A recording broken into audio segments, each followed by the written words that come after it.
ये कहानी शुरू होती है मारनी नाम की एक लेडी से, जो पिछले 2 साल से पुलिस स्टेशन में थी। अब खैर इसको इसके अच्छे बर्ताव की वजह से पुलिस छोड़ देती है। इसकी सजा पूरी तरह से माफ नहीं हुई थी, पर अब जितनी भी सजा बची थी वो इसे अपने घर में एक कैदी की तरह बनकर जिंदगी गुजारनी होगी। इसके पाँव पर एक ट्रैकिंग डिवाइस को भी लगा दिया जाता है, जो कि इसके चलने के वक्त को पुलिस को बताएगी। यानी कि ये अपने घर में 100 फीट मतलब 100 कदम से ज्यादा ये नहीं चल सकती थी। अगर ये बाहर गई या इसने अपने घर से भागने की कोशिश की तो इसका पुलिस को इस डिवाइस की मदद से पता चल जाएगा। अब खैर मारने को एक पुलिस इंस्पेक्टर इसके घर पर छोड़ने आता है, जो उस डिवाइस की चाबी अपने पास रख लेता है और साथ ही ये भी कहता है कि हमारी हर वक्त तुम पर नजर रहेगी। मारनी ने दरअसल अपने हस्बैंड को कत्ल कर दिया था, जिस वजह से इसे सजा दी गई थी। उसके खून के निशान आज भी इसके घर की दीवार पर मौजूद थे। मारनी का हस्बैंड भी एक पुलिस ऑफिसर था, जो इसी इंस्पेक्टर जिसका नाम शैंक्स होता है, जो मारनी को घर पर छोड़ने आया था, उसका साथी था। इसीलिए शैंक्स को भी अपने दोस्त की मौत का बहुत अफसोस था। मगर मारनी ने जानबूझकर अपने हस्बैंड को नहीं मारा था, बल्कि उसने खुद को बचाते हुए गलती से उसे मार दिया। मगर शैंक्स को मारने की किसी भी बात पर यकीन नहीं था। वो उससे कहता है कि जैसे तुम बता रही हो, मेरा दोस्त ऐसा कभी कर ही नहीं सकता था। अब वो इंस्पेक्टर शैंक्स चला जाता है। मारनी अपने घर की सफाई करने लगती है। ये सबसे पहले अपने हस्बैंड के कपड़ों को समेटकर बेसमेंट में रखने जाती है, मगर बेसमेंट 100 फीट से ज्यादा था। ये डिवाइस खास किस्म की थी, ना तो ये कभी बंद होती और ना ही मारनी इसे अपनी टांग से उतार सकती थी। अगर इसने कुछ भी ऐसा किया तो पुलिस को फौरन पता चल जाएगा, तो इसीलिए दूर से ही बैग को फेंक देती है, जिस वजह से बैग खुल गया था और सारा सामान बेसमेंट में ही फैल जाता है। जिसके बाद वो सबसे पहले दीवार से उस खून के निशान को मिटाती है जहाँ पर इसका हस्बैंड मरा था। अपने घर की साफ सफाई करती है, नहा धोकर अपने कपड़े पहनती है। उसने कई दिन के बाद अपने कपड़ों को पहना था। वो बहुत दिन बाद अपने बिस्तर पर सोई थी। एक दिन खिड़की के पास बैठी सोचने लगती है कि पुराने दिन कभी वापस नहीं आ सकते। उसे अभी सोसाइटी कभी भी नहीं अपनाएगी, सिर्फ इसी वजह से कि उसने अपने हस्बैंड को मार दिया। वो सोचती है जो दोस्त उससे पहले मिलते उसके घर आते थे, अब कोई भी उसे अच्छा नहीं समझता, सब उससे नफरत करने लगे,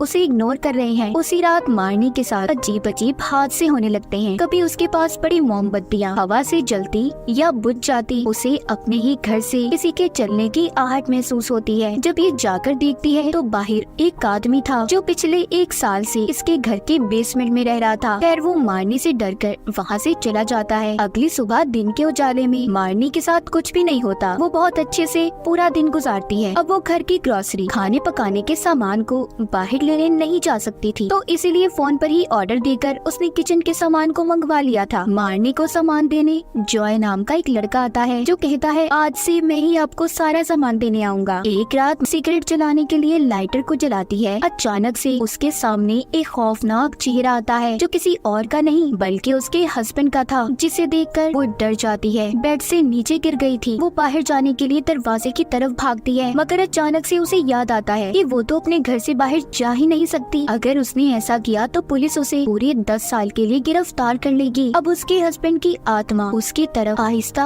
आहिस्ता बढ़ रही थी। वो उसकी टांग खींच लेती है कि तभी मारनी डर के मारे भागती है और नीचे बेसमेंट में गिरकर बेहोश हो गई थी। कुछ देर के बाद शैंक उसके पास आता है, क्योंकि ट्रैकिंग डिवाइस से उसे पता चल गया था। जब उसे होश आता है और अपने सामने वो शैंक्स को पाती है, तो उसे अब वो कुछ भी नहीं बताती कि उसके साथ हुआ क्या और यहाँ पर कैसे पहुँची, क्योंकि उसे खुद सही से यकीन नहीं आता कि उसके साथ क्या हुआ और क्या नहीं। कि तभी वो दीवार पर उसी खून के निशान को देखती है, जो इसने मिटा दिया था, मगर वो अब वापस आ चुका था। रात को मारनी सो नहीं पाती। वो डरकर सारी रात ऐसे ही गुजार देती है और अपने आप को समझाती है कि मारनी डरो नहीं, भूत प्रेत आत्माएं कुछ नहीं होती। अगली सुबह से उसके घर पर पैरानॉर्मल अजीब चीजें शुरू हो जाती हैं। अब उसे ऐसा लगने लगा था कि उसके साथ इस घर में कोई और भी रह रहा है। उसे अपने घर के ऊपर वाले हिस्से से किसी के चलने की आवाज आती है। जब वो किचन में कॉफी बनाने जाती है तो देखती है सामने शेल्फ पर रखे बर्तन हिल रहे थे। अचानक से वो बर्तन उसके ऊपर आकर गिरते हैं। मारनी अपने आप को बचाती है, मगर अब उसे इस हादसे के बाद ये यकीन हो गया था कि इस घर में उसके हस्बैंड की आत्मा है, जो उसे तंग कर रही है।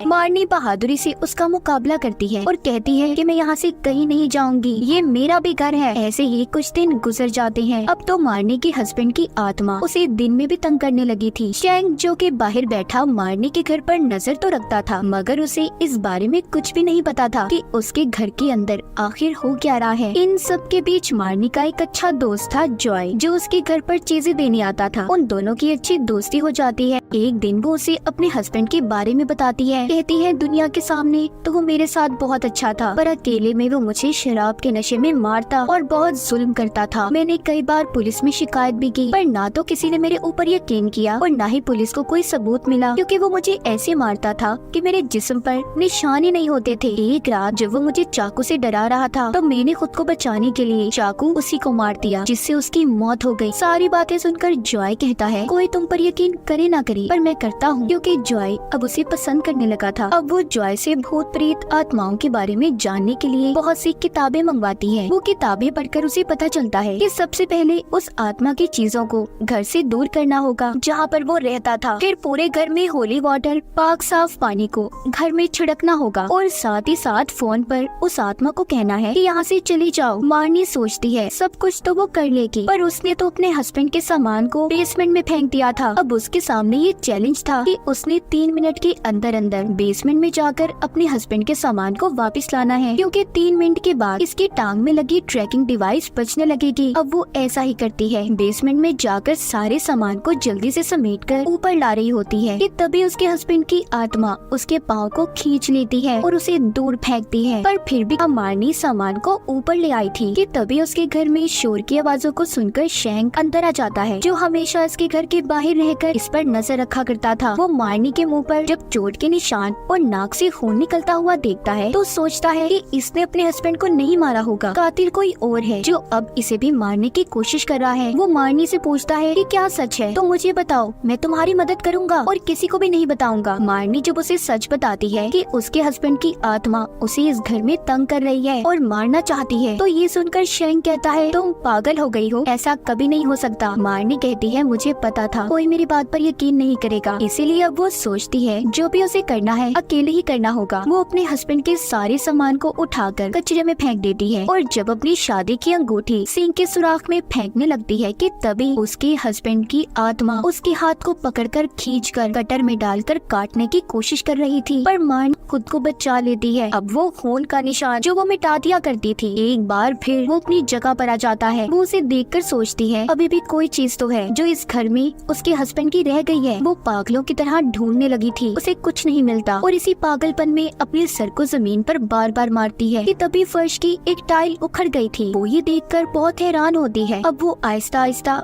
आधी टाइल्स को भी उखाड़ देती है, जिसके नीचे से उसे पैसों से भरा थैला मिलता है, जिसे देखकर वो कहती है ओ, तो ये सामान था जो मेरे हस्बैंड का अभी भी इस घर में मौजूद है। पैसे देखकर वो सोचती है कि अब उसे इन पैसों का क्या करना चाहिए। काफी सोचने के बाद वो ये फैसला करती है कि इन पैसों को वो चर्च में दे देगी। अब वो फादर को बुलाकर पैसों को दे देती है और साथ ही ये भी कहती है कि वो उसके घर को रिचुअल जादू करके जो भी चीज यहाँ पर मौजूद है उसे भगा दे। पर फादर ऐसा करने से मना कर देते हैं, क्योंकि उन्हें भी एहसास हो गया था कि इधर ताकतवर आत्मा का राज है जो कि वो कंट्रोल नहीं कर सकते। अब खैर उनके जाने के बाद मारनी खुद सारे रिचुअल पूरे करती है और अपने हस्बैंड की आत्मा से कहती है कि यहाँ से चली जाओ, मगर उसे भगाना इतना आसान काम नहीं था। वो फिर से मारनी को तंग करती, बालों से पकड़कर खींचकर दूर ले जाती है और उसका सर दीवार में देकर मारती है। तभी मारनी उससे पूछती है कि तुम्हें क्या चाहिए। वो आत्मा उसी के खून से दीवार पर यू बनाती है, मतलब उसे मारनी चाहिए थी। उसके हस्बैंड की आत्मा अपनी मौत का बदला लेने आई थी। वो यहाँ से भागने की भी कोशिश करती है, मगर उसके हस्बैंड की आत्मा ऐसा भी नहीं होने देती। उसने घर के सभी खिड़कियों दरवाजों को बंद कर दिया था। घर से सारे फर्नीचर को उठाकर मारनी को मारती है। उस आत्मा ने कीलों से भी उसे मारने की कोशिश की थी, मगर उसके हस्बैंड की आत्मा उसे जान से नहीं मारती। घर सारा तहस नहस हो चुका था। मारनी भी अब घर में अकेली और डरी हुई थी, इसीलिए वो वक्त गुजारने के लिए जॉय को कॉल करती है। कुछ देर के बाद वो भी काफी एक्साइटेड और जोश हो गया था। अब वो मारनी के घर आना चाहता था और थोड़ी देर में वो उसके पास भी आ जाता है। ये सारी रात इकट्ठे गुजारते हैं। जब सुबह होती है तो मारनी बहुत खुश थी इसके हस्बैंड की आत्मा को अब गुस्सा आ गया था। वो जॉय को पकड़कर दीवार में देकर मारता है। वो आत्मा उसे इतनी जोर से मारती है कि उसके नाक और मुंह से खून आने लगा था। उस आत्मा ने उसके हाथ पैर भी तोड़ दिए थे। जॉय को बहुत ही भयानक मौत मिलती है। सब कुछ मारनी की आंखों के सामने हो रहा था, मगर वो कुछ भी नहीं कर पाती, क्योंकि जब वो जॉय को बचाने की कोशिश करती है तो उसके हस्बैंड की आत्मा उसे भी दूर देकर फेंकती है। अब जॉय की लाश उसके सामने थी और उसके हस्बैंड की आत्मा भी, जिसको वो अब देख पा रही थी। मारने के हाथ पैर कांपने लगते हैं। वो बहुत डर जाती है। अब सबसे पहले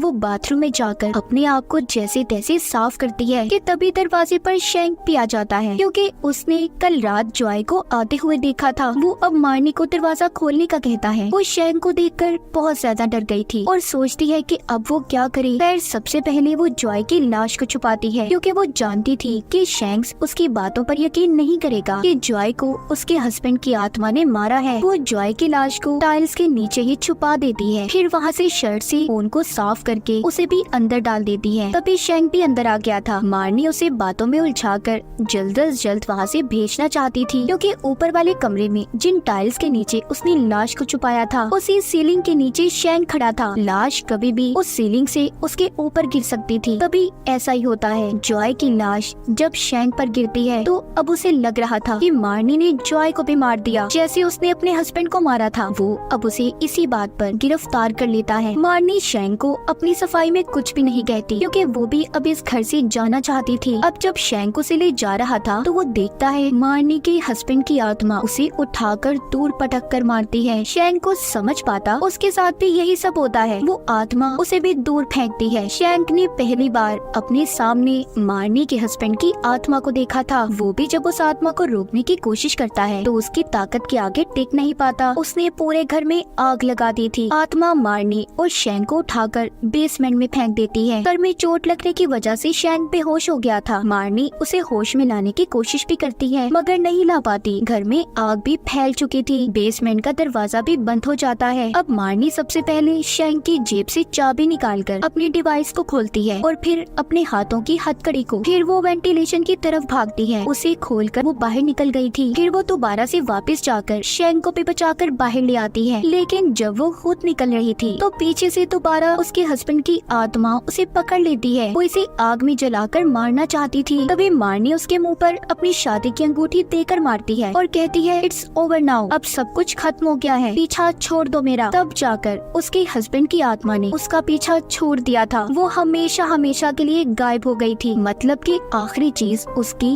वो अंगूठी थी। शैंक और मारनी बचकर बाहर आ गए थे। उसका घर जलकर खाक हो जाता है। अब शैंक भी क्योंकि सारा सच जान चुका था, वो मारनी से कहता है कि यहाँ से भागो, चली जाओ, मैं सब कुछ संभाल लूंगा। मारनी भी यही करती है। वो वहाँ से चली गई थी। उसने इस शहर को छोड़ दिया था। अब उसे नए नाम और शनाख्त के साथ रहना था, क्योंकि अगले दिन अखबार में यही खबर छपती है कि मारनी के घर में आग लग गई और वो भी उसमें जलकर मर गई। अब मारनी के पीछे ना तो कोई पुलिस थी और ना ही कोई केस। वो आजाद हो जाती है और अपनी नई जिंदगी का आगाज करती है। और इसी के साथ इस फिल्म की कहानी भी यहीं पर खत्म हो जाती है।